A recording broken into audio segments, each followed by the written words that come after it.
Hey, how's it going? Thanks for tuning into episode 36 of the Keep It Simple podcast, where my goal is to give you as much value as possible in 5 minutes or less every single day.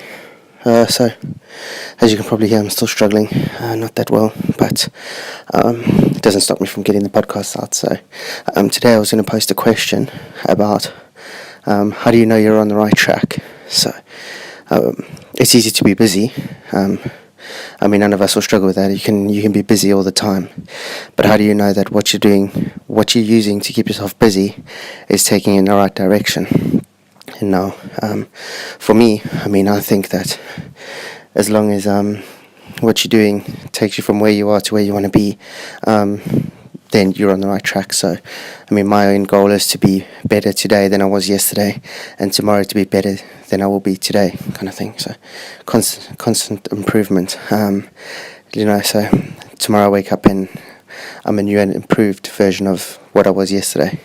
So for me, I think that's a goal. That's how I track whether what I'm doing is on the right track and whether what I'm doing is going to get me to where I want to be. Now, whether that's reading a book that gives me a little bit more knowledge about a subject that I'm interested in, or going to the gym and being slightly fitter today than I was yesterday. I think all that adds up to then take you to being a better version of who you want to be. But then I guess at the same time, you could argue that, well, if I play 6 hours of Call of Duty today, I'll probably be a better Call of Duty player tomorrow than I was today. So then you've got to try and bring it all back to what your goals are. So if being the best Call of Duty player is my goal, then I guess playing 6 hours of Call of Duty is a good way of going about it. But I guess if you want to be CEO of one of the top companies in the world, playing 6 hours of Call of Duty is not going to get you there. So I guess where I'm going with this is that your goals have to be relative, your actions have to be relative to your goals.